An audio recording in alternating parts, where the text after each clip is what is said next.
நிகழ்ச்சி சிறக்க இதோ திரு சு. ராமகிருஷ்ணன் ஐயா அவர்கள், இணை பதிவாளர் மேலாண்மை இயக்குனர், திண்டுக்கல் மாவட்ட மத்திய கூட்டுறவு வங்கியை சார்ந்த திரு சு. ராமகிருஷ்ணன் ஐயா அவர்களை மேடைக்கு உங்கள் சார்பிலே அன்போடு அழைக்கின்றோம். அனைவருக்கும் என்னுடைய இனிய மாலை வணக்கத்தை தெரிவித்துக் கொள்கின்றேன். இந்த அற்புதமானது ஒரு புத்தக திருவிழா. இன்னும் சொல்ல போனால் இன்றைய தாராபுரத்திற்கு நமக்கு இன்றைய நாள் முதல் மிகப்பெரிய ஒரு அற்புதமான ஒரு அறிவு பெட்டகத்தை திகழ்ந்து இருக்கக்கூடிய ஒரு நிகழ்வு என்று நினைக்கின்றேன். அப்படிப்பட்ட அந்த நிகழ்விலே தனியார் பள்ளிகள் கூட்டமைப்பு தாராபுரம் 3ஆம் நாள் புத்தக கண்காட்சியினுடைய நிறைவு நாள் என்ற அடிப்படையிலே இன்றைக்கு இந்த விழாவானது இன்றைக்கு மிக சிறப்பாக நடைபெற்று கொண்டிருக்கிறது. உண்மையிலேயே பெருமைக்குரிய ஒரு விஷயம்.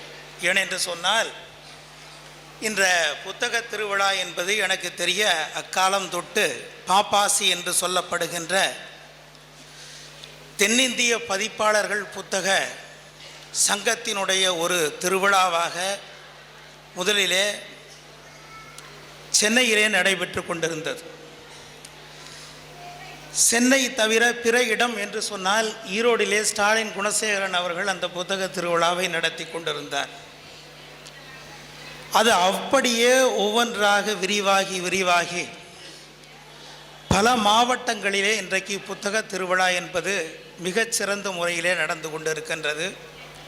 குறிப்பாக இன்றைக்கு தமிழ்நாடு அரசாங்கமானது இன்றைக்கு அது ஒரு அரசாணையாக பிறப்பிக்கப்பட்டு ஒவ்வொரு மாவட்டத்திலும் புத்தக திருவிழா நடத்தப்பட வேண்டும் என்ற ஒரு பெரும் விருப்பார்வத்தினுடைய அடிப்படையிலே இன்றைக்கு அந்த திருவிழாவானது சிறப்பாக ஒவ்வொரு மாவட்டந்தோறும் நிகழ்ந்து கொண்டிருக்கின்றது. அப்படி நிகழ்ந்து கொண்டிருக்கக்கூடிய சூழ்நிலையிலே கடந்த 2-3 மாதங்களுக்கு முன்பு திண்டுக்கல் மாவட்டத்திலே நடந்த புத்தக திருவிழாவிலும் கூட சிறப்பு ஒரு நாள் எனக்காக கொடுத்திருந்தார்கள். அதிலே நமது ஓய்வு பெற்ற முந்தைய சிறப்பான ஒரு ஆட்சி பறிக்கூடிய அலுவலராக மட்டுமல்லாமல் ஒரு இலக்கியவாதியாகவும் ஒரு மாணவர்களுக்கு ஒரு உந்து சக்தியை ஊட்டக்கூடியவராகவும் இருக்கக்கூடிய திரு இறையன்பு ஐஏஎஸ் அவர்கள் மிகச்சிறப்பாக அந்த விழாவிலே தான் ஓய்வு பெற்ற பிறகு கலந்து கொண்டு அந்த விழாவை துவக்கி வைத்தார்கள். அப்படி துவக்கி வைக்கப்பட்டவருடைய அந்த விழாவினுடைய அடியொற்றி நானும் அந்த விழாவிலே கலந்து கொண்டு சொற்பொழிவாற்றக்கூடிய ஒரு பாக்கியம் பெற்றேன். அப்படி ஒவ்வொரு ஒரு விழாவிலும் இன்றைக்கு தமிழகம் முழுவதும் இன்றைக்கு புத்தக திருவிழா மாவட்டத்தினுடைய ஹெட் குவார்ட்டர்ஸ் என்று சொல்லப்படுகின்ற அந்த மாவட்டத்தினுடைய தலைமை நிலையத்திலே மட்டும் நடந்து கொண்டிருக்கக்கூடிய அந்த விழாவை இன்றைக்கு பி நகரங்கள் என்று அழைக்கப்படுகின்ற அடுத்த நகரங்களிலும் இன்றைக்கு முன்னெடுத்து செல்ல வேண்டும் என்ற ஒரு அற்புதமான ஒரு விளைவின் காரணமாக இன்றைக்கு இதை மிகச்சிறப்பாக இன்றைக்கு தாராபுரத்திலே நடத்தி கொண்டிருக்கக்கூடிய இந்த தனியார் பள்ளிகள் கூட்டமைப்பிற்கு எத்தகைய சிறந்த பாராட்டுக்களை வழங்கினாலும் மிக தகும் என்றே நினைக்கின்றேன். அத்தகைய விழாவிலே இன்றைக்கு தமிழ் கலை மன்ற கல்வி அறக்கட்டளை மற்றும் தமிழ்நாடு முற்போக்கு எழுத்தாளர் கலைஞர்கள் சங்கம் மற்றும் நகர அரிமா சங்கம் அறக்கட்டளை மற்றும் மத்திய அரிமா சங்கம் அறக்கட்டளை மற்றும் தனியார் பள்ளிகள் கூட்டமைப்பு, விழுதுகள் அறக்கட்டளை, வர்த்தக கழகம், சுழற்சங்கம் அறக்கட்டளை, VSN ஆறுசாமி அறக்கட்டளை ஆகியவர்கள் இணைந்து இந்த விழாவினை மிக சிறப்பாக இன்றைக்கு நடத்தி கொண்டிருக்கின்றார்கள் என்று சொன்னால் இது உண்மையிலேயே நமது தாராபுரம் மட்டுமல்லாமல் இந்த கொங்கினுடைய அற்புதமான இந்த பகுதிக்கே ஒரு பெருமை சேர்க்கக்கூடிய ஒரு விஷயமாகவும் அடுத்து வரும் நாட்களிலே இன்றைக்கு 22 ஸ்டால்ஸ் என்று சொல்லப்படுகின்ற 22 அரங்குகள் இங்கே அமைக்கப்படுகின்றன. நான் மதிப்பிற்குரிய விவேகம் பள்ளி தாளாளர் சுப்பிரமணியம் அவர்களும் நமது தேன்மலர் பள்ளியினுடைய தாளாளர் மதிப்புக்குரிய தண்டபாணி அவர்களும், நமது கந்தவிலாஸ் ஐயா அவர்கள், கோபாலகிருஷ்ணன் அவர்கள் முன்னிலையிலும், மதிப்புக்குரிய நமது மருத்துவரும் சிறந்த தமிழ் ஆர்வலரும் பாரம்பரிய ஒரு தமிழ் குடும்பத்தினுடைய சொந்தக்காரராகிய மருத்துவர் தங்கராஸ் ஐயா அவர்களினுடைய முன்னிலையிலும் இன்றைக்கு இந்த நிகழ்வை இன்றைக்கு பார்வையிடக்கூடிய ஒரு அற்புதமான வாய்ப்பு கிடைத்தது. அப்படி வாய்ப்பு கிடைக்கும் பொழுது இன்றைக்கு அற்புதமான அடிப்படையிலே வந்திருக்கக்கூடிய சில பதிப்பகங்கள் வந்திருக்கின்றன. 22 பதிப்பகங்கள் என்று சொன்னால் அதிலே கிட்டத்தட்ட பாரதி புத்தகாலயத்தை பார்த்தேன், மகேஸ்வரி புத்தக நிலையத்தை பார்த்தேன், ஹிந்து தமிழ் திசை புத்தகத்தினுடைய அரங்குகளை பார்த்தேன். அதே போன்று மயிலாப்பூர் ராமகிருஷ்ண மடத்தினுடைய புத்தக அரங்கினை பார்த்தேன். இவ்வாறு அற்புதமான புத்தக அரங்குகள் எல்லாம் முதற்கட்டமாக இன்றைக்கு தாராபுரத்திற்கு வருகை தந்திருக்கின்றன. அதற்கு அப்பால் இந்த புத்தகத்தினுடைய நீங்கள் காட்டக்கூடிய பெரு விருப்பம், ஆர்வம் மற்றும் அதை நீங்கள் எவ்வாறு அவர்களுக்கு உங்களுடைய புத்தகத்தை வாங்கி உங்களுடைய புத்தக பெருவிருப்பத்தினை காட்டி அதன் மூலம் இன்னும் தாராபுரம் நகரத்தார் என்பவர்கள் புத்தக விரும்பிகள் என்பதனை நீங்கள் நிரூபிக்கின்றீர்களோ அதற்கு தகுந்தாற் போன்ற அடுத்தடுத்து 50 அரங்குகள், 100 அரங்குகள், 110 அரங்குகள், 200 அரங்குகள் என்று செல்வதற்குண்டான காலத்தினை நோக்கி ஒரு முன்னெடுப்பை நிகழ்த்தியிருக்கின்றீர்கள் என்று சொன்னால் அது மிகையாக. ஆகையால் அத்தகைய ஒரு அற்புதமான இந்த விழாவிற்கு தலைமையேற்று சிறப்பித்து கொண்டிருக்கக்கூடிய திரு இரா தண்டபாணி அவர்கள், தாளாளர் தேன்மலர் மேல்நிலைப்பள்ளி தாராபுரம் அவர்களே, வரவேற்புரை நல்கி சிறப்பான வரவேற்புரை. ஏனென்று சொன்னால் நான் திரு அரா சுப்பிரமணியம் அவர்களை இப்பொழுதல்ல 20-25 ஆண்டுகளுக்கு முன்பே நான் அறிவேன். அவர் Indian professionals college engineering entrance examination brilliant டுடோரியல்ஸ்லாம் அந்த காலத்தில் இன்றைக்கி NEET examination, joint entrance examination போன்ற ஐஐடி தேர்வுகள் எல்லாம் வராவதற்கு முன்பிருந்தே அவர்களை நான் அறிவேன். அத்தகைய நிகழ்வுகளிலே அவர் குமரன் கல்யாண மண்டபத்திலே அவர் ஒரு நிகழ்வை 2001 என்று நினைக்கின்றேன், 2ஆக இருக்கலாம், எனக்கு சரியாக ஞாபகம் இல்லை. அப்பொழுது அவர்கள் நிகழ்த்தி இருக்கும் பொழுதே அப்பொழுதிருந்தே அவர்களை நான் அறிவேன். அந்த விழாவிலே கலந்து கொண்டு பேசக்கூடிய வாய்ப்பை கூட பெற்றேன். அவர்களுடைய மாமனார் பூசி கந்தசாமி என்பவர் நான் நன்கு அறிவேன். ஏனென்றால் புதுப்பாளையம் சி கந்தசாமி என்ற புலவர் பட்டம் பெற்ற அவர்கள் மிகச்சிறந்த ஒரு தமிழ் ஆர்வலர், தமிழ் விற்பன்னர், தமிழ் கவிஞர் என்ற அடிப்படையிலே அவருடைய மருமகனாகவும் திகழ்பவர் அவர். அந்த அடிப்படையிலே இன்றைக்கு அவர் சிறப்பானதொரு விவேகம் கல்வி நிலையத்தை இன்றைக்கு தமிழகத்திலே மிகச்சிறந்த ஒரு யூனிக், ஒரு இணையற்ற கல்வி நிறுவனமாக இன்றைக்கு நிலைநிறுத்தி கொண்டு இருக்கின்றார்கள். அதில் தேர்ச்சி என்பது மட்டுமல்லாமல் பல்கலையிலான ஒரு மல்டி ஹோலிஸ்டிக் அப்படின்னு சொல்லுவாங்க, ஒரு எல்லாமற்றையும் உள்ளடக்கிய ஒரு கல்வி நிறுவனமாக அதை வளர்த்து கொண்டு இருக்கின்றார் என்று சொல்லும் பொழுது மிகவும் ஒரு பெருமைக்குரிய ஒன்று. இன்றைக்கு சற்று முன்பு அவர்களுடைய இசை, அந்த ஆர்கெஸ்ட்ரா என்று சொல்லப்படக்கூடிய அந்த இசை நிகழ்ச்சியை பார்க்கும் பொழுது நமக்கெல்லாம் உண்மையிலேயே ஒரு மாணவர்களே அந்த இசை நிகழ்ச்சியை ஏற்று அந்த மாணவர்களே ஒரு ட்ரம்ஸாக இருக்கட்டும், ஒரு பியானோவாக இருக்கட்டும், ஒரு கீபோர்டாக இருக்கட்டும், அல்லது ஒரு குழலிசை கருவியாக இருக்கட்டும், எந்த கருவியாக இருக்கட்டும், அந்த மாணவர்களே வாசித்து மாணவர்களே கண்டக்ட் பண்ணி மாணவர்களே அந்த ஆர்கெஸ்ட்ரேஷன் நடத்தி அற்புதமான ஒரு இசைக்கோர்வை இங்கே சற்று முன்பு நமக்கெல்லாம் விருந்தாக அளித்தார்கள் என்று சொல்லும் பொழுது உண்மையிலேயே அதை பார்க்கும் பொழுது எனக்கு மிகவும் மகிழ்ச்சி அடைகின்றது. அதுவும் இல்லாமல் அதில் அந்த காலத்தில் பராசக்தியினுடைய பாடல்களெல்லாம் பாடினாங்க. ரசிக்கும் சிவானேன்னு அந்த காலத்து எம்ஆர் சுதர்சனம் அவர்கள் இசையமைத்து கண்ணதாசன் அவர்கள் எழுதி எம்ஆர் ராஜேஸ்வரி அவர்கள் பாடிய பாடல். அந்த பாடல் பழைய பெரியவர்களுக்கெல்லாம் இங்கே அமர்ந்திருக்கிறவங்களுக்கெல்லாம் சிறப்பாக தெரியும். அப்படிப்பட்ட அந்த பாடல் அப்படிப்பட்ட பாடல் மட்டுமல்லாமல் இளையராஜாவினுடைய பாடலும், அதே எல்லார் ஈஸ்வரி அவர்களுடைய பாடலும், நமது பழனி ஞான தண்டாயுதவாணி சுவாமியினுடைய பாடல்களும் எல்லாம் இங்கு மிக சிறப்பாக இசைக்கப்பட்ட ஒரு அற்புதமான இசைக்கோவை இங்கே காணும் பொழுது உண்மையிலேயே ஸ்கூல் லெவலில், ஒரு ஸ்கூல் அடிப்படையில், ஒரு பள்ளி அடிப்படையில் இப்படிப்பட்ட ஒரு இசை நிகழ்ச்சி ஒருத்தர் கண்டக்ட் பண்ணி அவங்கள நம்ம கிராம பகுதி, தாராபுரம் என்பது தாராபுரம் தாலுக்கா. நானும் தாராபுரம் தாலுக்காவிலே மூலனூர் யூனியனிலே காதக்கோட்டையில் பிறந்தவன் தான். அதனால் நானும் தாராபுரத்தை சேர்ந்தவன் தான். அதனால் அப்படிப்பட்ட ஒரு தாராபுரத்தின் அடிப்படையிலே, தாராபுரம் என்று சொன்னாலே ஒன்றை சொல்வார்கள், நன்மையையும் அன்பையும் அள்ளி அள்ளி தருகின்ற புறத்தார், தீமையை யாருக்கும் தாராபுரத்தார். அதனால்தான் இதற்கு தாராபுரம் என்றே பேர் வந்ததோ என்று நான் இன்றைக்கு எண்ணி எண்ணி மகிழ்கின்றேன். அதனால்தான் அத்தகைய தாராபுரத்தினுடைய மக்கள், எனக்கு தெரிய கொங்கினுடைய எத்தனையோ பகுதிகள் இருக்கின்றன. பொள்ளாச்சி எடுத்துக்கொள்ளலாம், கோபிச்செட்டிபாளையம் எடுத்துக்கொள்ளலாம், ஈரோட்டை எடுத்துக்கொள்ளலாம், திருச்செங்கோட்டை எடுத்துக்கொள்ளலாம், கரூரை எடுத்துக்கொள்ளலாம், உடுமலைப்பேட்டையை எடுத்துக்கொள்ளலாம், தருமபுரியினுடைய ஒரு பகுதியை எடுத்துக்கொள்ளலாம்.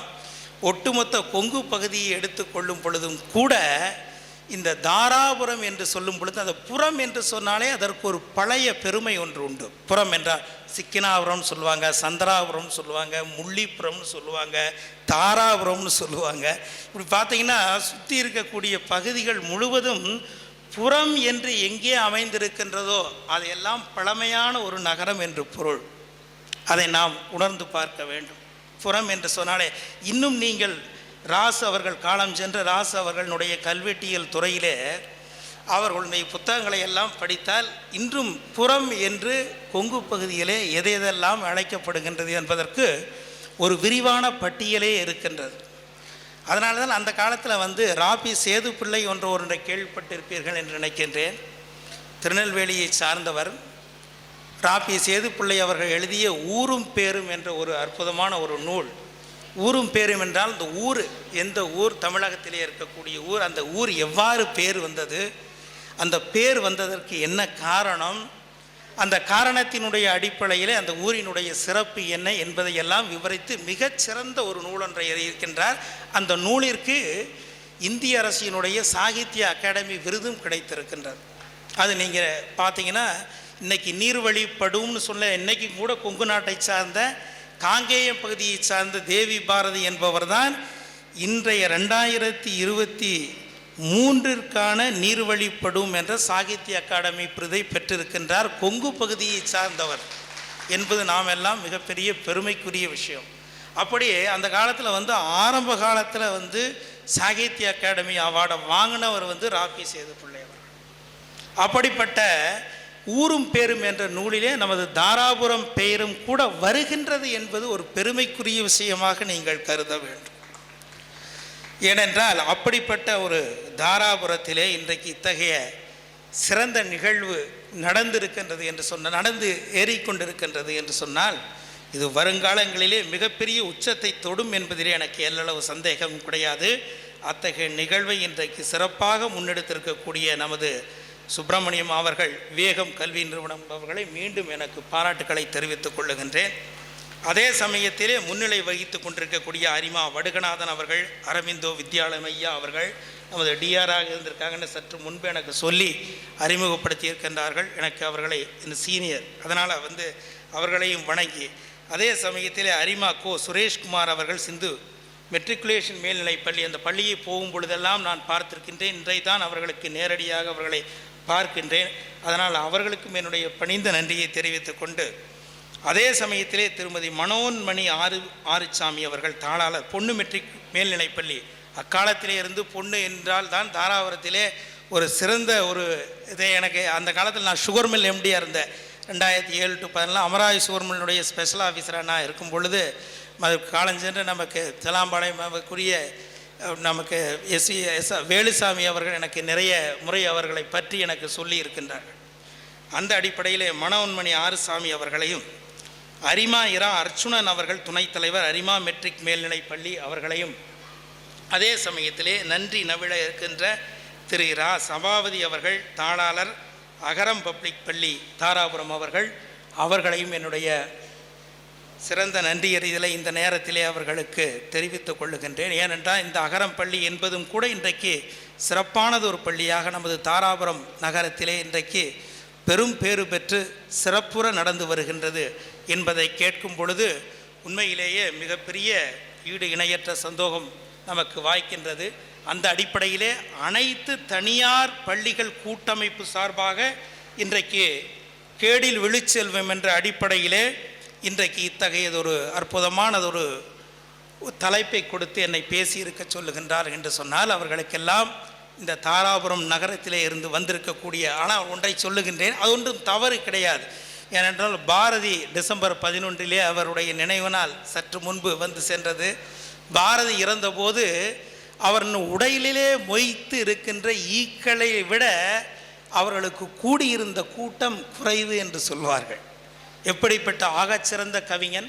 அப்படிப்பட்ட ஒரு கவிஞனுக்கு அவன் உடலிலே இறக்கும் பொழுது மொய்த்திருந்த ஈக்களை விட கூடியிருந்த கூட்டம் குறைவானது என்று சொல்வார்கள். அப்படி என்று சொன்னால் என்னவென்று சொன்னால், அத்தகையது ஒரு காலம் இருந்திருக்கின்றது, சூழ்நிலை இருந்திருக்கின்றது. அதையெல்லாம் மீறி இன்றைக்கு இந்த நிகழ்விலும் இந்த ஒரு சமூக வலைத்தள ஊடகங்கள் பெரிதாக இருக்கின்ற நிலையிலும், அல்லது மற்ற காட்சி ஊடகங்கள் இன்றைக்கு பெரிய அளவிலே இன்றைக்கு வளர்ந்திருக்கின்ற நிலையிலும், அதையெல்லாம் விடுத்து இன்றைக்கு புத்தக திருவிழாவிற்கு வர வேண்டும்.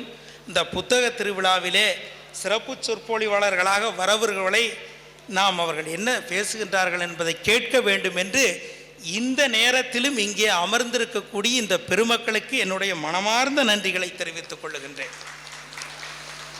ஒன்று சொல்வார்கள், இன்னொருங்கனி சோலைகள் செய்தல், இனிய நீர்த்தன் சுனைகள் இயற்றல், அன்னசத்திரம் 1000 வைத்தல், ஆலயம் 10,000 நாட்டல், பின்னருள்ள தருமங்கள் யாவும் பெயர் விளங்கி ஒளி நிறுத்தல், அன்னையாவினும் புண்ணியங்கோடி ஆங்கோர் ஏழை கெழுத்தறிவித்தல் என்று சொன்னான் பாரதி. எத்தனைய தருமங்கள் நாம் இந்த உலகத்திலே செய்து வந்தாலும் அத்தகைய தருமங்களையெல்லாம் காட்டிலும் சிறந்த தர்மம் என்னவென்று சொன்னால், ஒரு எழுத்தறிவில்லாதவனுக்கு எழுத்தறிவிக்கின்ற தர்மம் தான் மிகச்சிறந்த தர்மம். அத்தகைய தர்மத்தை வழங்கி இருக்கக்கூடிய தனியார் பள்ளி கூட்டமைப்பு இன்றைக்கு நடத்தி இருக்கக்கூடிய இந்த விழா, அதனால்தான் அதில் மிகச்சிறந்த ஒரு விழாவாக நான் கருதுகின்றேன். ஏனென்று சொன்னால், ஒன்று சொன்னார், கண்ணுடையார் என்பவர் கற்றோர், முகத்திரண்டு புண்ணுடையார் கல்லாதவர் என்று சொன்னால், என்னென்ப ஏனை எழுத்தென்ப இவ்விரண்டும் கண்ணென்ப வாழும் உயிர்க்கின்றான் வள்ளுவன். அதாவது என்னும் எழுத்தும் ஆல்ஃபா அண்ட் நியூமரிக்கல் என்று சொல்லப்படுகின்ற இன்றைக்கு வருங்காலத்திலே those who have knowledge have all, அறிவுடையார் எல்லாம் உடையார் என்று சொன்னார் வள்ளுவர். ஆகையால் அப்படிப்பட்ட எண்ணையும் எழுத்தையும் எந்த ஒரு சமுதாயம் கண்ணென போற்றி மதிக்கின்றதோ அந்த சமுதாயத்திற்கே வருங்காலத்தினுடைய வாழ்வு என்று சொன்னார் வள்ளுவர். அப்படிப்பட்ட கல்வி சாதாரண கல்வி அல்ல. அதை அடுத்ததாக பாரதி சொல்லும் பொழுது சொன்னான், தேடு கல்வி இல்லாத ஊரை தீயிட்டு கொளுத்துவோம் என்று சொன்னான். எந்த ஊரானது ஒரு கல்வியை தேடிக்கொள்ளவில்லையோ அந்த ஊரை தீயிட்டு கொளுத்துங்கள் என்று சொன்னான். எல்லாருக்கும் எல்லாம் என்று இருப்பதான இடம் நோக்கி நடக்கின்றது இந்த வையம், கல்லாரை காணுங்கால் கல்வி நல்கா கசடற்கு தூக்குமரம் அங்கே உண்டாம் என்று சொன்னான் பாரதிதாசன். கல்வி கற்றிருந்தும் கல்வி கற்காதவர்களுக்கு அந்த கல்வியை கற்பிக்காத கசடர்களை கழுமரத்திற்கு ஏற்றுங்கள் என்று சொன்னான் பாரதிதாசன். அதே சமயத்திலே ஒரு அதற்கு மேல் பண்டு திரைக்கவிஞன் ஒரு சொல்வான், கல்லூரி பள்ளி இல்லாத ஊரை கையோடு இன்றே தீமூட்டுவோம், கல்லாத பேர்கள் இல்லாத நாடு நம் நாடு என்று நாம் மாற்றுவோம் என்று சொன்னான். ஆக கல்வியே சங்ககாலம் தொட்டே இன்றைக்கு எவ்வளவு எல்லாம் வர்ணித்திருக்கின்றார்கள் நம்முடைய கவிஞர்களும் கலைஞர்களும் என்று பார்க்கும் பொழுது அந்த கல்வியினுடைய பெருமை நமக்கு தெரிகின்றது. கல்வி கரையில கற்பவை நாள் சில மெல்ல நினைக்கிற் பிணிவள தெள்ளிதின் ஆராய்ந் தமையுடைய கற்பவே நீரொழிய பாலுன் குறுகிற்றெறிந்து என்று சொல்லது நாடியார். கல்வி ரொம்ப கரையில்லாதது, கற்றது கையளவு கல்லாதது உலகளவுன்னு ஔவையார் சொன்னார். கல்வி கரையில கற்பவை நாள் சில, கற்பவைக்கு ரொம்ப குறுகிய காலம், மெல்ல நினைக்கிறப்பிணி விழா அதில் நமக்கு நோயினால் எத்தனையோ காலங்கள் கழிந்து போடு. தெள்ளிதின் ஆராய்ந்த அமையுடைய அதில் எதை கற்க வேண்டும் என்பது ஆராய்ந்து அமையுடைய கற்பவே நீரொழிய பாலுனி, நீரொழிய பாலுன் குறுகிற்றிருந்து என்னும் பொழுது குறுகு என்பதை நான் என்னென்று கேட்டேன். அன்றில் பறவை எவ்வாறு பாலையும் தண்ணியையும் கலந்து வைத்தால் எப்பாறு பாலை மட்டும் எடுத்துக்கொண்டு தண்ணியை விட்டு விடுமா? அது உண்மையோ பொய்யோ எனக்கு தெரியாது. இலக்கியங்கள் அந்த காலத்திலே பகன்றது.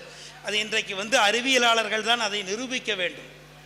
ஏனென்று சொன்னால் குருகு என்ற ஒரு பறவை, இன்றைக்கு பறவையினுடைய ஒரு அற்புதமான ஒரு அரங்கு போட்டிருந்தார்கள் இன்றைக்கு பார்த்த தாராபுரம் நேச்சர் சொசைட்டி. தாராபுரத்தினுடைய இயற்கை கழகம் என்று சொல்லப்படுகின்ற அந்த கழகமானது இன்றைக்கு நண்பர் அவர்களை நான் முதலிலேயே பார்த்திருக்கின்றேன். நான் உப்பாறு டேமுக்கெல்லாம் வந்திருக்கின்றேன். என்னுடைய மனைவி அவர்கள் கூட அந்த பறவையிலே ரொம்ப ஆர்வம் உடையவர்கள், மிகுந்த ஆர்வம் உடையவர்கள். அதனால்தான் அவர்கள் ஒரு இந்துவில் கூட 2-3 ஆர்டிக்கிளில் எழுதியிருக்காங்க. ஹிந்து பத்திரிகையிலுடைய இதில் நம்ம எங்கள் காதக்கோட்டையிலேயே பார்த்தீங்கன்னா ஒரு பறவை இருந்தது, இந்தியன் ரோலர்னு நம்ம நினச்சிக்கிட்டு இருந்தோம். பனங்காடைன்னு சொல்லுவாங்க அந்த காலத்தில். நீங்கள் பெரியவர்கள் எல்லாம் உட்காந்துருக்கவங்களுக்கு பூரா தெரியும். பனங்காடைங்கிறது பார்த்தீங்கன்னா வந்து ஒரு ப்ளூ கலரும் ஒரு மர கலரும் ஒரு லைட் பிளாக்கிஷும் கலந்த ஒரு பறவை இருக்கும். நீங்கள் பார்த்தீங்கன்னா அந்த ஈபிய லைனில் பூரா உட்காந்துருக்கும் அந்த பறவை. அந்த பறவையினுடைய இறகு பார்த்தீங்கன்னா அந்த இறகு எங்கெங்கெல்லாம் அந்த பறவை உதிர்க்கின்றதோ அந்த இறகு உதிர்க்கின்ற அந்த பறவையினுடைய இறகை எடுத்து அதிலே எண்ணெய் தோய்த்து, அந்த காலத்தில் மாட்டுக்கு நொகை அழுந்தி புண்ணாய் போயிடும். புண்ணாய் போயிடுச்சுன்னா பார்த்தீங்கன்னா அந்த நொகை அழுந்தி புண்ணாய் போயிருக்கக்கூடிய அந்த மாட்டுக்கு தீர்க்கக்கூடிய ஒரு பிணி தீர்ப்பானாக எது என்று சொன்னால் அந்த பறவையினுடைய இறகும் அங்கு பெரியவர்கள் வகுத்து வைத்த அந்த எண்ணெயும் தேர்த்து குழைத்து போட்டால் அது சேரும் என்று சொல்வார்கள். அதை ஆச்சரியமாக நான் பார்த்திருக்கின்றேன். அப்படிப்பட்ட ஒரு அருமையான அரங்கினே அத்தனை பறவைகளும் உப்பாறு டேமு தாராபுரத்தை இன்னண்ட் அரவுண்ட் ஏரியா பூரா கம்ப்ளீட்டாக வந்து சர்வை பண்ணி ஒரு சிறப்பான ஒரு ஆர்னித்தாலஜிக்கல் ஒரு ஸ்டால் ஒன்று அங்கே போட்டிருந்தாங்க. ஒரு பறவையியல் இது எனக்கு ரொம்ப நெகிழ்வாக இருந்தது அதை பார்க்கும் பொழுது. அப்படிப்பட்ட ஒரு பறவை அரங்கு இருந்தது. அதில் நமது மாண்புமிகு அமைச்சர் செய்தி மற்றும் தகவல் துறை அமைச்சர் அவர்கள் வந்திருந்த பொழுதும் கூட அவருக்கு இந்த ரைனக் என்று சொல்லப்படக்கூடிய அந்த பறவையினுடைய உருவமும் ஹெட்ஜ்ஹாக் என்று சொல்லப்படுகின்ற முள்ளெலியும் அவர்களுக்கு கொடுத்ததாக நான் வந்து கேள்விப்பட்டேன். அப்படிப்பட்ட அந்த பறவையினுடைய இது என்னென்றால் பறவைகளையும் பட்டாம்பூச்சிகளையும் நாம் வந்து ரசிக்க பழக வேண்டும். அடுத்தாங்க சொல்லுவாங்க the songs words the song of nightingale and ancient freshness of rose and all are enriched by complex history of emotion and expression by 1000 generation என்று சொல்வார்கள். பறவைகளினுடைய பாடல்களும் மலைகளும் மலர்களும் பசும் புற்களும் ஆண்டாண்டு காலமாக கவிஞர்களுக்குண்டான கற்பனை திரவத்தினுடைய வடிவமாக இருக்கின்றது அப்படின்னு வின்செஸ்டர் சொல்வார். அதாவது poet is a spontaneous overflow of powerful feelings, it takes its origin from recollected tranquility என்று சொல்வார்கள். அமைதியான ஆள் மனத்தினின்றி பொங்கி ததும்பினர் பிரவகிக்கும் ஊற்றே பாடல் என்கின்றார் வின்செஸ்டர். அப்படிப்பட்ட பறவைகளையும் மலர்களையும் மலைகளையும் இன்றைக்கு படம் பிடித்து இந்த அரங்கிற்கே கொண்டு வந்திருக்கின்றார்கள் என்று பார்க்கும் பொழுது அதுவும் இந்த தாராபுரத்தினுடைய ஒரு புது இனோவேஷன் என்று சொல்லப்படுகின்றார்களே, ஒரு புது புனைவிற்கான ஒரு அற்புத முயற்சி என்றே சொல்வேன்.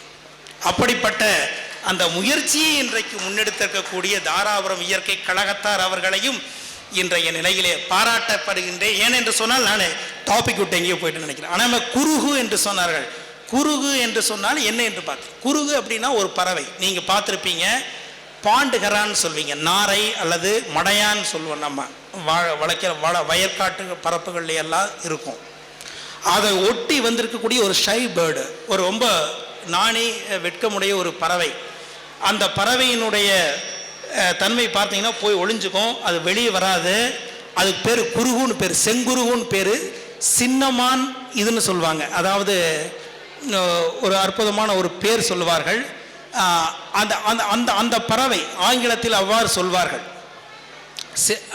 பிளாக் ஸ்மித் சின்னமான் என்று சொல்வார்கள். அப்படிப்பட்ட அந்த ஒரு பறவை தான் நீங்கள் அறிவுடைய பறவை. அந்த பறவை எப்படி என்று சேர்த்தால் உங்களுக்கு ஒன்றை சொல்கின்றேன்.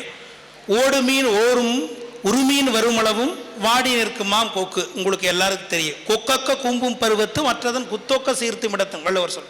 அதே சமயத்தில் எவ்வாறு ஒரு பறவை வந்து பார்த்தீங்கன்னா அப்படியே நிற்கும் தானா, அப்படியே ஒற்றைக்கால் தூக்கிட்டு. அந்த பாடல்கள்லாம் வரும், தமிழ் பாடல்கள்லாம் கூட ஒற்றைக்கால் தூக்கி நிற்கும். வரும்போது டக்குன்னு அந்த ஓடு மீனோட உருமீன் வருமளவும் வாடி நிற்குமாம் கொக்கு. வாடி நிற்கிறது போல் அது வந்து தன்னுடைய தலையை தொங்க போடிக்கிட்டு வாடி நிற்கும். அது வந்து டக்குன்னு கொத்தி எடுத்துக்கும். இது அந்த இதனுடைய இது. அது போல குருகு என்ற பறவை எப்படிப்பட்ட பறவை தெரியுமா? உங்களுக்கு என்ன பெண்ணுன்னு தெரியுமா? அந்த அப்படியே வந்து தன்னுடைய 2 இறகையும் வந்து அப்படியே இப்படி போத்திக்கும். நீங்கள் பார்த்தீங்கன்னா அந்த குருகு வந்து பார்க்குறதே ரொம்ப அரிதிலும் அரிது, ரேரஸ்ட்டு ரேர்.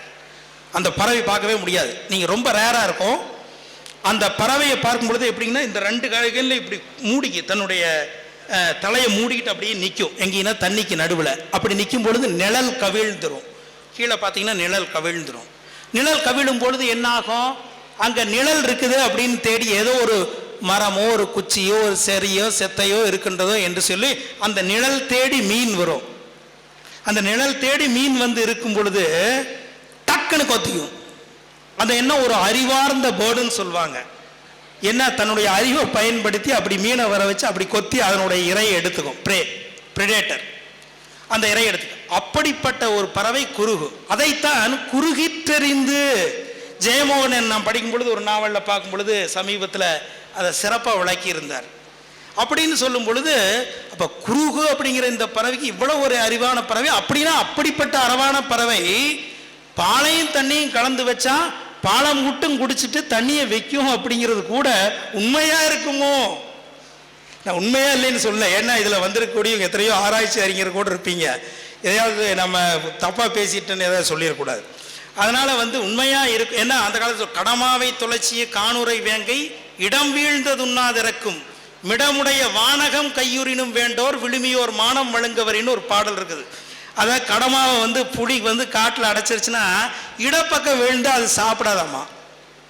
நீங்கள் பார்த்துருப்பீங்க, இடப்பக்கம் வீழ்ந்தால் சாப்பிடாது.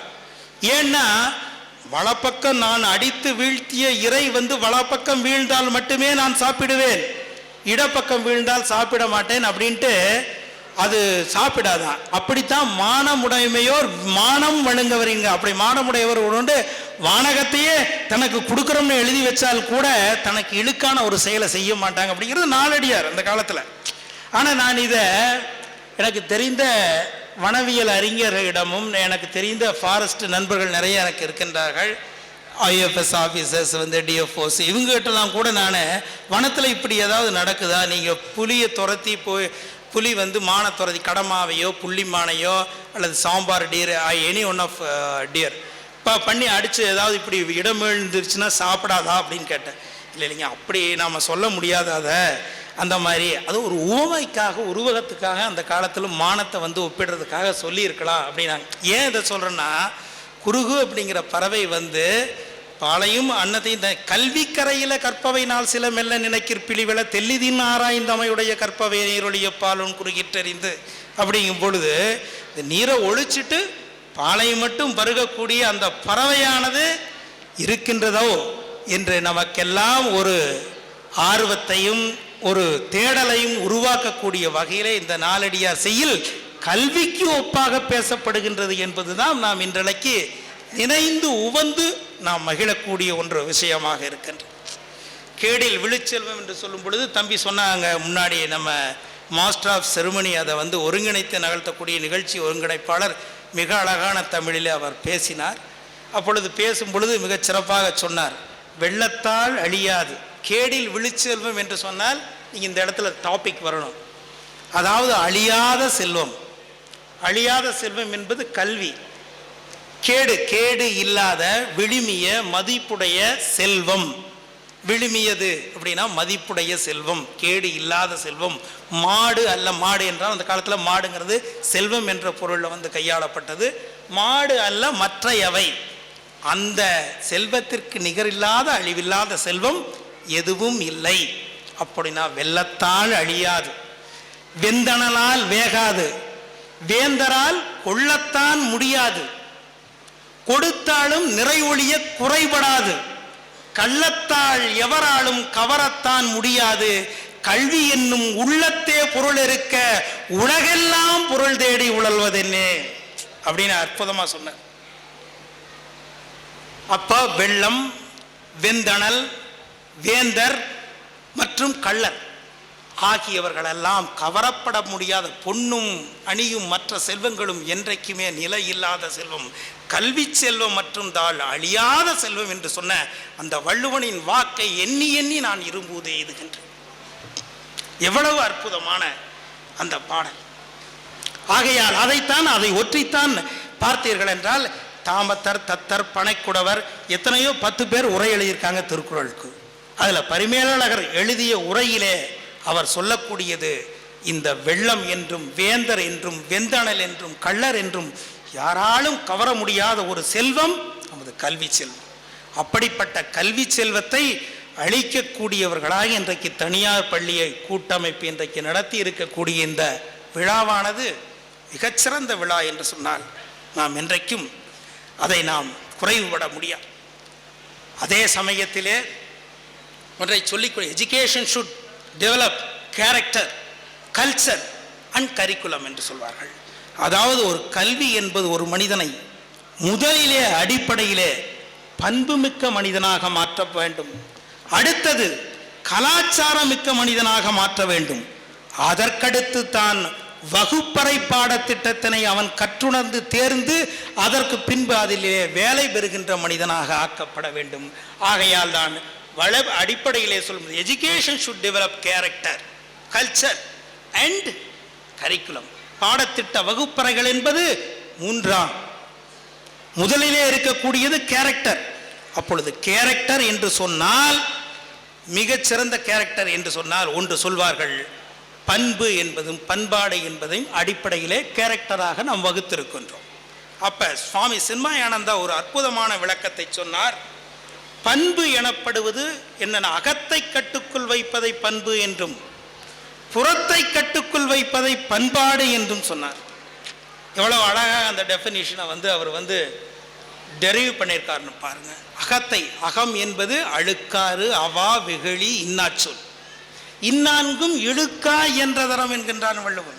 அறத்திற்கு அப்பாற்பட்டது என்று சொன்னால் அழுக்காறு, பொறாமை, அவா, அளவுக்கு மீறிய ஆசை, வெகுளி, கோபம், இன்னாச்சொல், தேவையற்ற வார்த்தைகள், தகுதியற்ற வார்த்தைகள், இவை அறத்திற்கு இழுக்கு. இதை யார் கட்டுக்குள் வைக்கின்றாரோ அவன் பண்பு மிக்க மனிதன். அகத்தை கட்டுக்குள் வைப்பது என்பது பண்பு, புறத்தை கட்டுக்குள் வைப்பது என்பது புறம்பாடு. நாம் ஒரு அவையிலே நாம் உட்கார்ந்திருக்கின்றோம், எவ்வாறு அமர வேண்டும், எவ்வாறு பேச வேண்டும், எவ்வாறு பெரியவர்களிடத்திலே சொல்லாடல் வேண்டும் என்பதற்கு ஒரு இலக்கணம் இருக்கின்றது. சொல்வார்கள் அந்த இது அதாவது ஒன்று சொல்லுவாங்க, அதாவது brilliance, elegance and happen in assembly of the enlightened, simplicity and clarity of others என்று சொல்வாங்க. ஒளியார் முன் ஒளியராதல், வெளியார் முன் வான் சுதை வண்ணம் கொளர் என்று சொன்னான் வள்ளுவன். ஒளியார் முன் ஒளி பொருந்திய சான்றோர்கள் இருக்கக்கூடிய அவையிலே நீ மிகுந்த அறிவாற்றலுடன் பேச வேண்டும். அதே சமயத்திலே அத்தகையோர் இல்லாத அவையிலே எப்படி நீற்றுரை சின்னாம்பது வெளுத்து வெண்மையாக இருக்கின்றதோ அப்பாது எளிமையாகவும் அமைதியாகவும் நீ இருந்து விட வேண்டும் என்று சொன்னார். அறிவாற்றலுக்காக வள்ளுவன் சொன்ன அற்புதமான குறள், brilliance and elegance will be obtained in assembly of the enlightened and simplicity and clarity for others என்று சொன்னார். அப்படிப்பட்ட ஒரு அற்புதமான ஒரு உவமை, அப்படிப்பட்ட கல்வியை தான் இன்றைக்கு கேரக்டர் என்று சொல்லும் பொழுது நாம் இன்றைக்கு கற்றுக் கொடுக்க வேண்டும் என்று நினைக்கின்றோம். முதலிலே நமது மாணவர்களுக்கு. அடுத்தது கல்ச்சர். கல்ச்சர் என்று சொன்னால் நமது அதை மீறிய ஒன்று, அதாவது நமக்கு மட்டுமின்றி அடுத்தவரையும் உபசரிக்கக்கூடிய பண்பு. அதாவது ஒன்றை விவேகானந்தர் ஒரு விட சுவாமி விவேகானந்தர் அவர்களிடம் ஒரு கேள்வி கேட்கப்பட்டது என்பது ஒழுக்கம் என்றால் என்ன என்பது சொல்லும்போது, ஒழுக்கம் என்பது பொதுநலம், ஒழுக்கமின்மை என்பது சுயநலம் என்று சொன்னார். எவ்வளவு அழகான வார்த்தை பாருங்க. சுவாமி விவேகானந்தர் அவர் சொன்னார், ஒழுக்கம் என்பது பொதுநலம், ஒழுக்கமின்மை என்பது சுயநலம் என்று சொன்னார்.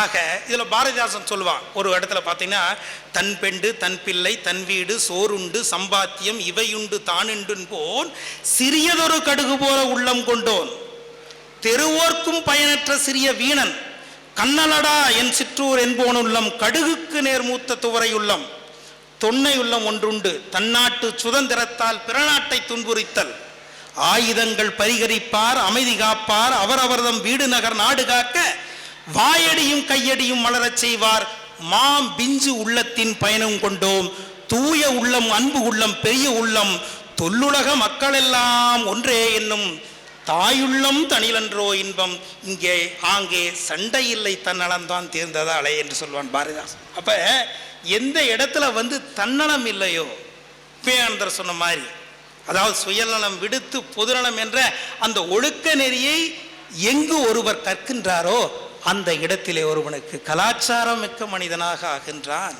அப்படிங்கிறார் விவேகானந்த, சுவாமி விவேகானந்தர். ஆக பாரதிதாசனுடைய அந்த கம்பேரிசன் உங்களுக்கு நான் சொல்லணும் அப்படிங்கிறதுக்காகத்தான் இந்த இடத்துல அதை நான் சொன்னேன். ஆக அப்படிப்பட்ட ஒரு மனிதர்களாக நாம் மாற வேண்டும் என்பதுதான் கல்வியினுடைய அடிப்படை தன்மையும் அடிப்படை தாத்பரியமும் உண்மை பொருள் அதுதான் என்பதுதான் உண்மையான ஒரு விஷயம். அதுக்கு அடுத்தது தான் உங்களுக்கு அதற்கு அப்பாற்பட்டு தான் நமக்கு போகக்கூடிய விஷயம் என்னன்னு சொன்னீங்கன்னா வகுப்பறை கல்வி, அதாவது கரிக்குலம் என்று சொல்லப்படுகின்ற வகுப்பறை கல்வி.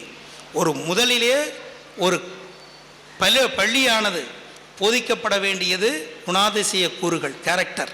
அடுத்ததாக கலாச்சார கூறுகள். மூன்றாவதான் நான் வகுப்பறை சார்ந்த கல்வி. இதை நமது இங்கு வந்திருக்கக்கூடிய அனைத்து பெற்றோர்களும் தயகூர்ந்து உள்வாங்கிக் கொள்ள வேண்டும் என்று இந்த நேரத்திலே நான் கேட்டுக்கொள்ளுகின்றேன். அப்படி வகுப்பறை கல்வி என்பது இன்றைக்கு நமக்கு தொழில்நுட்ப கல்வியாக இன்றைக்கு உருவெடுத்திருக்கின்றது. அப்படித்தான் நான் நினைக்கின்றேன். இன்றைக்கு ஏனென்று சொன்னால் எந்த நாடானது அறிவியல் தொழில்நுட்ப கல்வியை தன்னுடைய கல்வியாக இன்றைக்கு கை கொள்ளவில்லையோ அந்த நாடு இன்றைக்கு உலகத்திலே மூன்றாம் தர நாடாக இருக்கின்றது. வளர்ந்த நாடுகள் என்றும் வளரும் நாடுகள் என்றும் பின்தங்கிய நாடுகள் என்றும் இன்றைக்கு உலகம் மூன்று பேரு மூலகமாக கூறுபட்டு கிடப்பதற்கு என்ன காரணம்? அதற்கு எந்த நாடானது அறிவியல் தொழில்நுட்ப கல்வியை உடனே கைப்பற்றி கொண்டதோ அந்த நாடு இன்றைக்கு வளர்ந்த நாடுகளாக இருக்கணும். ஒன்று சொல்லுவாங்க, டிஸ்கவரி, இனோவேஷன் அண்ட் இன்வென்ஷன் அப்படின்னு சொல்லுவாங்க. டிஸ்கவரி அப்படின்னு சொன்னோம்னா ஆல்ரெடி இருக்கக்கூடிய ஒன்றை கண்டுபிடிப்பது. இப்போ அமெரிக்கா கண்டம் ஆல்ரெடி இருந்துச்சு, அது அமெரிக்கா வெஸ்புக்கி கண்டுபிடிச்சார், அதனால அது டிஸ்கவரி. இனோவேஷன், இன்வென்ஷன் அப்படிங்கிற இல்லாத ஒன்றை கண்டுபிடிப்பது இன்வென்ஷன். இனோவேஷன் அப்படிங்கிறதுனா இருப்பதை இம்ப்ரோவைஸ் பண்ணுறது, டெவலப் பண்ணுறது அப்படிங்கிறது இனோவேஷன். ஆக அப்படிப்பட்ட கூறுகளை, அதாவது நேற்றைய கருவி கொண்டு செய்யக்கூடிய வேலை, நேற்றைய கருவி கொண்டு செய்யக்கூடிய வேலை இன்றைய தொழில்நுட்பத்தினுடைய தன்மையினுடைய பார்ப்படாது இருக்கும் பொழுது அது அவுடேட்டட் ஆயிரும். அதனால தான் இன்றைக்கு அப்டேட்டடாக இருக்கணும் அப்படிங்கிறது தான் அறிவியல் தொழில்நுட்ப கல்வியினுடைய அடிப்படை சூத்திரம். அதை எந்த நாடு பிற்பற்றி கொண்டதோ அந்த நாடே இன்றைக்கு வளர்ந்த நாடாக டெவலப்டு கண்ட்ரிஸ் இருக்கின்றது. அதனால் தான் அறிவியல் தொழில்நுட்ப கல்வி என்பது இன்றைய காலத்திற்கு மிக முக்கியமான ஒன்றாக இருக்கு. ஏனென்றால் சிட்டி ஸ்டேட் என்று சொல்லப்படக்கூடிய நகர நாடு என்று அழைக்கப்படக்கூடிய சிங்கப்பூர் ஒரு சாதாரண ஒரு நகரம், சென்னை போன்ற ஒரு நகரம், அது ஒரு உலகத்தில் ஒரு நாடு. அந்த நாடு இன்றைக்கு உலகத்தில் தொழில்நுட்பத்தினுடைய முதன்மையாக கொடிபட்டி கறக்கின்றது என்று சொன்னால் அதற்கு காரணம் என்றால் அவர்கள் கை கொண்ட தொழில்நுட்பம். இன்றைக்கு இஸ்ரேல் என்று சொல்லப்படக்கூடிய நாடு பெரும்பகுதி பாலைவன பரப்பு, பெரும்பகுதி பாலைவன பரப்பாக இருக்கக்கூடிய அந்த நாடு தன்னிறைவு என்று சொல்லப்படுகிறது செல்ஃப் சஃபிஷியன்ட், தன் நிறைவு போக செல்ஃப் ரிலையன்ட், தன் சுய சார்பாக சார்ந்து நின்று ட்ரிப் இரிகேஷன் என்ற ஒரு தொழில்நுட்பத்தை உலகத்திற்கு அறிமுகப்படுத்தி அதன் மூலம் தன் நிறைவு தேவை போக இருக்கக்கூடிய சர்ப்ளஸ் ப்ராடக்டை எக்ஸ்போர்ட் பண்ணுறாங்க பாருங்க. அது இந்த இஸ்ரேலுடைய இன்றைக்கு உலகத்தினுடைய தொழில்நுட்பத்திற்கு ஒரு சான்று.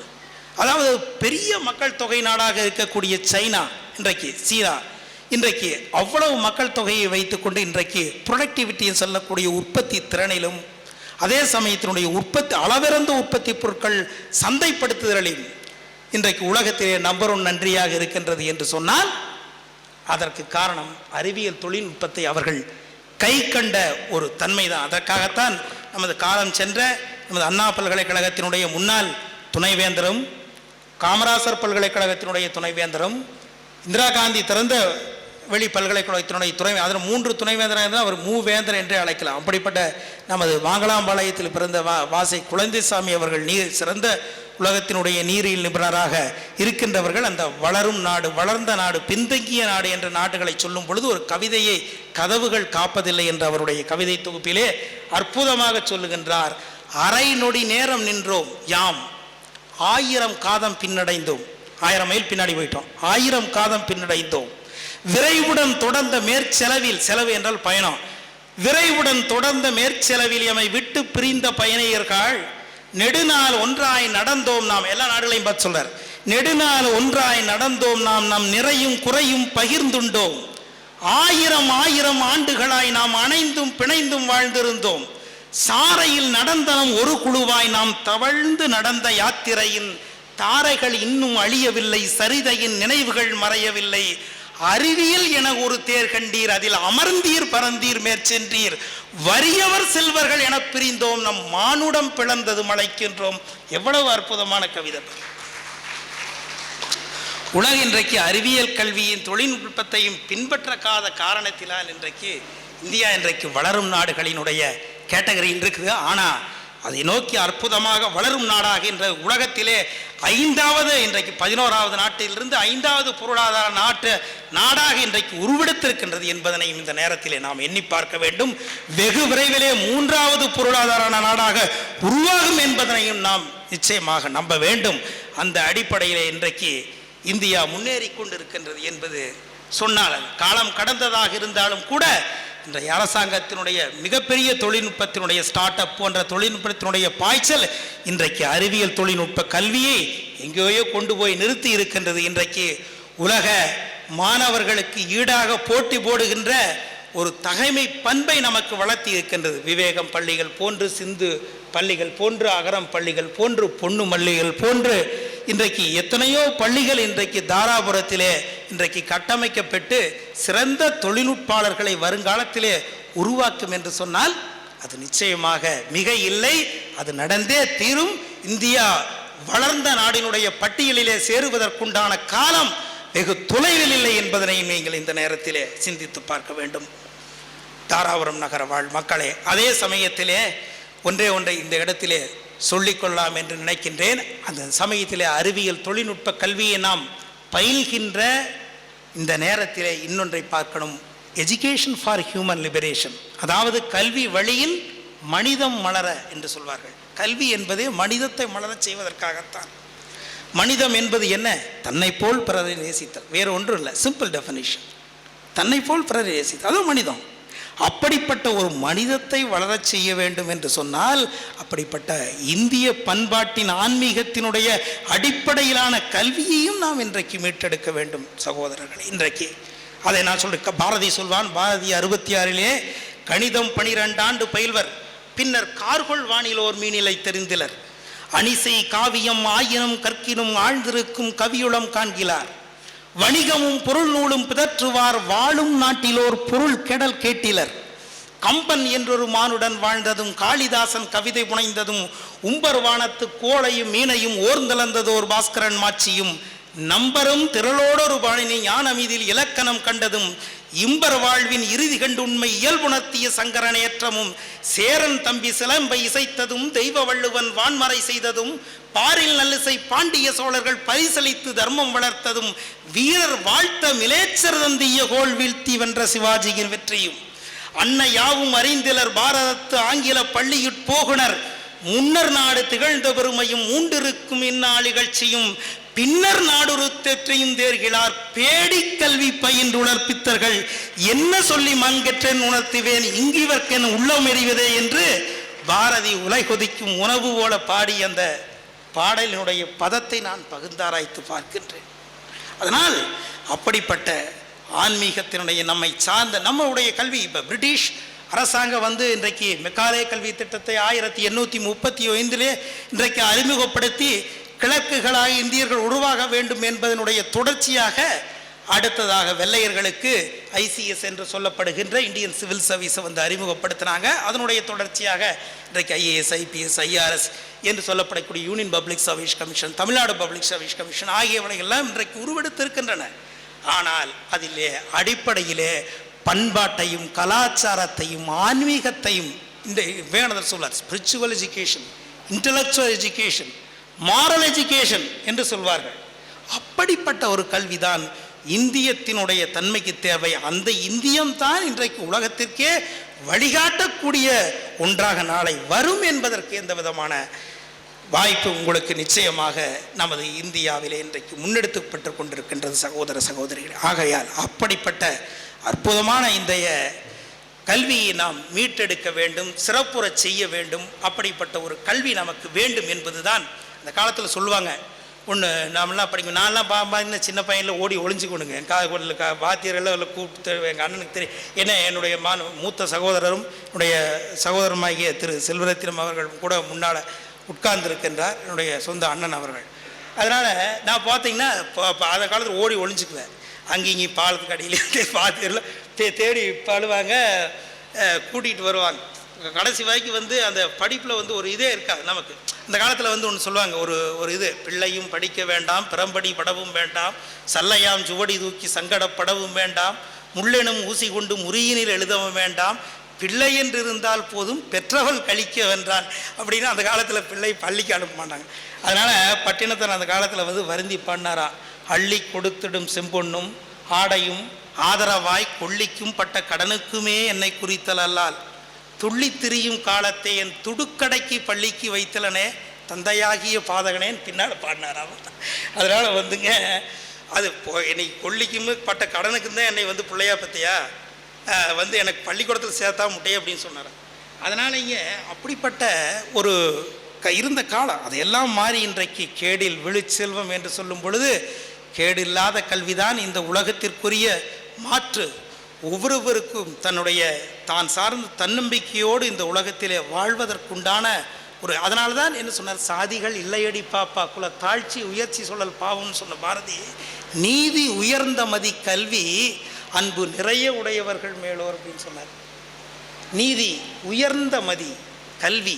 கல்வி எப்படி வரும்? நீதியும் உயர்ந்த மதியும் கல்வி இருந்தால் தான் உயர்ந்த மதி நீதி வரும். இப்போ அழகாக நாம் அவங்க வேகம் சுப்பிரமணியம் ஐயா அவங்களுடைய அவருடைய அலைபேசி அழைக்கும் பொழுது அழகாக அந்த கல்வி இதனுடைய கலைவாணியினுடைய பாடல் பாரதியார் சொன்ன மாதிரி வெள்ளை தாமரை பூவில் இருப்பால் வீணை செய்யும் ஒளியில் இருப்பால் உள்ளதாம் பொருள் தேடி உணர்ந்தே ஓதும் வேதத்தின் உள்ளின்றொழிவார் கள்ளமற்ற முனிவர்கள் கூறும் கருணை வாசகத்து உட்பொருள் இருப்பார் மாதர் தீங்குரல் பாட்டில் இருப்பாள் மக்கள் பேசும் மழலையில் உள்ளால் கீதம் பாடும் கிளியின் குரலை கிளியின் நாவை இருப்பிடம் கொண்டால் கோதகன்ற தொழிலுடைத்தாகி குளவு சித்திரம் கோபுரம் கோயில் ஈதனைத்தன் எழிலுடையுற்றால் இன்பமே வடிவாகிட பெற்றால் சொல்றார் பாரதியார். அப்படி சொன்ன மாதிரி அப்பேற்பட்ட ஒரு கல்வி என்பது தான் இன்றைக்கு அடுத்த தலைமுறைக்கு மிகச்சிறந்த ஒன்றாக இருக்கும். அதே சமயத்திலே அப்படிப்பட்ட கல்வி எனக்கு இந்த வாசிப்பு திறனை ஊட்டியவர்கள் யார் என்று கேட்டால் அவர்கள் வரவேற்புரையிலே சொன்னது போல காலம் சென்று என்னுடைய தாத்தா ஸ்ரீரங்கராய கவுண்டர் அவர்களும் என்னுடைய அப்பச்சி ரங்கசாமி கவுண்டர் அவர்களும் அவர்களும் தான் எனக்கு அவர்கள் என்னென்னா நான் பார்க்கும் பொழுது நான் சின்ன வயசில் எனக்கு அப்போ 10 வயசு தான் இருக்கும். உட்காருவேன். ராமாயணம் மகாபாரதம் திருவிளையாடல் புராணம் எனக்கு தெரியும். இந்த 3 எனக்கு தெரியும். அந்த இது 3ஐயும் உட்காந்து படிக்க சொல்லிக்கிட்டே இருப்பாங்க.